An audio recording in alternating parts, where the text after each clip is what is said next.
Hi guys, welcome back to my channel. Kelvin here. Did you know that a while back, Singapore was named the world's most expensive city to live in for 5 consecutive years? With its expensive cars, expensive housing, and overpriced chickens, it's not hard to imagine why many people feel that Singapore is an expensive city to live in. Then the optimistic people be like, don't worry, cars and house are not the most expensive thing here. You still have kids. An article by Smart Parents estimated that you will need at least 670k to raise a child, while Women's Weekly thinks that it could go even as high as 904k. Scary, huh? So, in this video, I want to show you how much you would really need to raise a child in Singapore. And more importantly, how to save money along the way. Then finally, how to invest for their future education. But before I start, I would greatly appreciate it if you can help to tap the like button. In return, I will show you a pig getting a belly rub.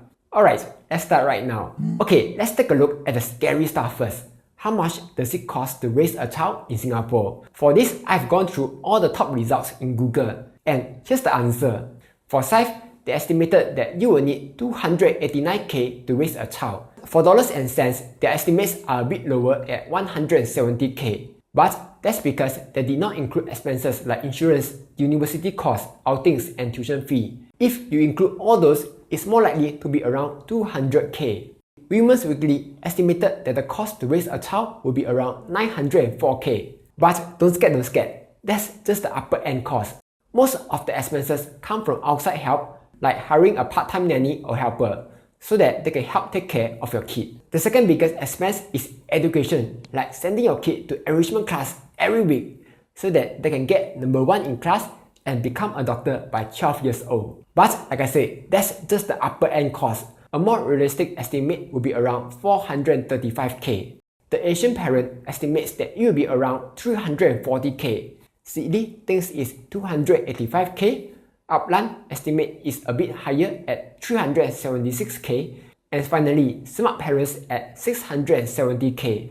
As you can see, it ranges anywhere from 200k all the way to 670k. On average, you will expect to need around 370k to raise a child in Singapore. Basically, your child costs as much as a 3-room HDB in Jurong East. The only difference is that the HDB is a bit bigger than your child, yeah? Luckily, you don't have to immediately sell a kidney to get the entire 370k in one go. Instead, it's spread over 18 to 21 years. And the good part is, it's only expensive in some years. Like for pregnancy and childbirth, it can be quite affordable, relatively speaking of course. After that, the next most expensive years will be during primary school because of stuff like pocket money, tuition, and enrichment classes and so on. Then the cost will go down a bit until university. Then it suddenly shoots back up again. So those are the costs, and I bet that the total cost is enough to scare you. So don't anyhow go staircase or go Hotel 81 piap without protection. Unless you are financially ready to raise a child, yeah? Before we continue, I want to share about the sponsor of today's video, Bokksu. Bokksu is a money Japanese snack subscription service where you get to enjoy authentic premium Japanese snacks delivered from Japan straight to your doorstep. Every month, you will receive over 20 different snacks and tea pairings depending on the month's flavors and theme. The one that I got this month is the summer theme, Manatsu fruits. You will get a nice booklet that takes you through each snack in the box, like Chinsuko shortbread, seaweed tempura, salted lemon crackers, lemon flavored Karinto, and so on. But my personal favorite for this month is the melon baochi, a tasty bun with melon filling that comes from Shizuoka. So if you are interested in trying out Bokksu, you can use my link down below or use my code KelvinLearnsInvesting and get $15 off your first box. With that being said, let's get back to the video. Luckily, there are helps along the way. The government be like, raising a child is expensive. Take this, and hands you grants and subsidies. The first big grant is baby bonus. Check out this table from Sydney. First, there's a cash gift directly given to you without any special conditions.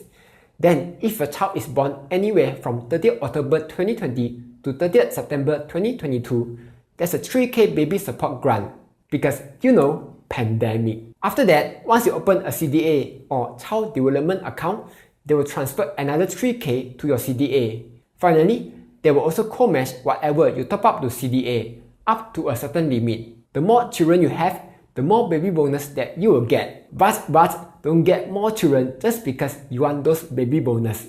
That would be called an idiot sandwich. Second, there are also subsidies for your child's education. For example, for full-day childcare, meaning 18 months to 7 years old, there's a basic subsidy of $300 for working mom, and you will get additional subsidy depending on your household income. Otherwise, if the mom is not working, the subsidy is just $150. There are also subsidies for infant care and kindergarten. Once your child starts primary school, there will be an EduSave account created for them, where they will start receiving $230 annually in primary school and $290 annually in secondary school. On top of that, there's additional $200 budget 2022 EduSave top-up. Third, tax reliefs. The first one is the parenthood tax rebate for parents, starting from $5,000 for the first child all the way to $20,000 per child for the 5th child onwards. This rebate can be shared between the dad and the mom. So, pro tip, let the one with the higher tax bracket claim this rebate. Besides that, you can also claim $4,000 per child under the qualifying child relief or $7.5,000 per child under the handicapped child relief. But wait, that's not all. If the mother is working, she can claim 15% for the first child all the way to 25% for the 3rd child and onwards. Finally, if your parents or grandparents help to take care of the child, free childcare, you can claim grandparent caregiver relief of $3,000. There's even a foreign domestic worker levy relief if you are hiring a helper.